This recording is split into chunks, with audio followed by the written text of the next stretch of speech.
Breast augmentation surgery के बारे में अक्सर लोगों के मन में काफी सारे सवाल होते हैं और इसी सवालों का जवाब आज हम इस वीडियो में देना चाहेंगे। ब्रेस्ट ऑगमेंटेशन सर्जरी ये किन लोगों के लिए होती है? जिन लोगों को लगता है कि उनका ब्रेस्ट का साइज कुछ छोटा है, वो लोग ब्रेस्ट ऑगमेंटेशन सर्जरी करा सकते हैं। कुछ लेडीज में जब वो काफी वेट लॉस करती है तो उसके बाद भी ब्रेस्ट का साइज श्रिंक हो जाता है। सिमिलरली प्रेगनेंसी या ब्रेस्ट फीडिंग के बाद भी कभी कभी ब्रेस्ट का साइज ये काफी छोटा हो जाता है। कुछ यंग गर्ल्स में डेवलपमेंटली ही ब्रेस्ट का साइज ये एवरेज साइज से कम होता है या कभी वो अनइक्वल भी होता है, जिसे हम असिमेट्रिक ब्रेस्ट भी कहते हैं। कुछ लेडीज में बीमारियां या कोई सर्जरी जैसे कैंसर सर्जरी या कोई नॉन कैंसरस ब्रेस्ट की गांठ, इसकी सर्जरी, इस तरह के प्रोसीजर के बाद ब्रेस्ट का साइज चेंज हो जाता है। तो इन किसी भी रीजंस की वजह से अगर आपका ब्रेस्ट का साइज आपको सेटिस्फैक्टरी लेवल से कम लगता है और आप उसे बढ़ाना चाहती है तो ब्रेस्ट ऑगमेंटेशन सर्जरी आपके लिए ही है। ब्रेस्ट ऑगमेंटेशन सर्जरी के दो तरीके होते हैं।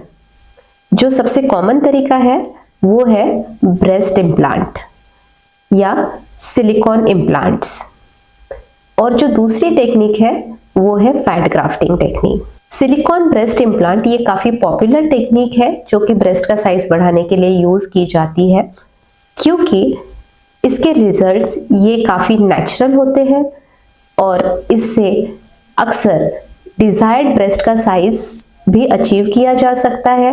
और ये एक सिंपल डे केयर प्रोसीजर है, मतलब कि ये प्रोसीजर मॉर्निंग में होने के बाद आप शाम को या नेक्स्ट डे अपने रूटीन एक्टिविटी में लग सकते हैं। ब्रेस्ट इम्प्लांट सर्जरी के बारे में या ब्रेस्ट ऑगमेंटेशन सर्जरी के बारे में अगर सोच रहे हैं तो मैं आपको ये जरूर बताना चाहूंगी कि इस सर्जरी को कराने के पहले आप ब्रेस्ट इम्प्लांट के बारे में पूरी जानकारी जरूर जान लें। और अगर आपके परिवार में या फैमिली में कोई ब्रेस्ट रिलेटेड डिसीजेस या बीमारी है तो उन चीज़ों के बारे में भी अपने प्लास्टिक सर्जन से ज़रूर डिस्कस करें। जो दूसरी टेक्निक है जिसे हम फैट ग्राफ्टिंग टेक्निक कहते हैं, इस टेक्निक में आपके ही शरीर के कोई और हिस्से से, जैसे पेट से या पैरों से फैट लिया जाता है और उनसे उस फैट को प्रोसेस करके ब्रेस्ट का साइज बढ़ाने के लिए यूज किया जाता है। इस टेक्निक में कोई इम्प्लांट नहीं होता है और जो फैट है वो आपकी ही बॉडी से होने की वजह से इससे रिलेटेड कोई भी लॉन्ग टर्म इफेक्ट्स भी नहीं होते हैं।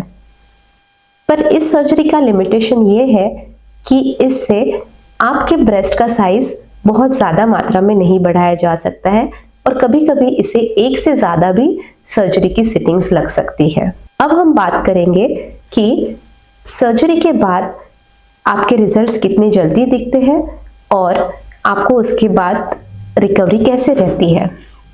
जो कॉमनेस्ट टेक्निक है जो कि है silicon breast implant breast augmentation, इसके बाद जो सर्जरी का रिजल्ट है वो इमीडिएट दिखता है। सर्जरी होने के बाद आप अपने ब्रेस्ट का बढ़ा हुआ साइज इमीडिएटली देख सकते हैं। इस सर्जरी के बाद शाम से ही आप अपने लाइट एक्टिविटीज या मूवमेंट्स कर सकते हैं। अक्सर हमारे कई सारे पेशेंट शाम को ही घर चले जाते हैं और वो अपने घर पे रेस्ट करना प्रेफर करते हैं।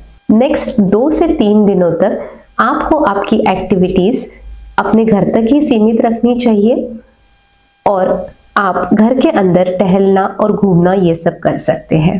ब्रेस्ट इम्प्लांट सर्जरी के बाद आपको हेवी एक्सरसाइजेस या हेवी एक्टिविटीज स्टार्ट करने के लिए कम से कम 3 हफ्तों का समय लगेगा, जब तक आपके बॉडी की हीलिंग कंप्लीट हो जाएगी और उसके बाद आप अपने नॉर्मल और हेवी एक्टिविटीज भी कर सकते हैं।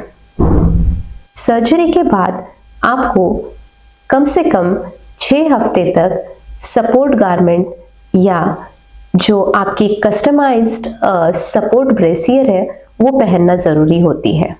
सर्जरी के बाद इस बात का ध्यान जरूर रखें कि आप अपनी मेडिसिन जैसे आपके डॉक्टर ने एडवाइस की है उस तरीके से ज़रूर ले, और जिस तरह आपको फॉलोअप के लिए एडवाइस दी गई होगी उसी तरह आप फॉलोअप के लिए आके दिखाएं। ब्रेस्ट इम्प्लांट सर्जरी के बाद हम ये एडवाइस करते हैं कि आप प्रिफरेबली अपनी पीठ के बल ही सोए और अपने छाती पे लेटना अवॉइड करें।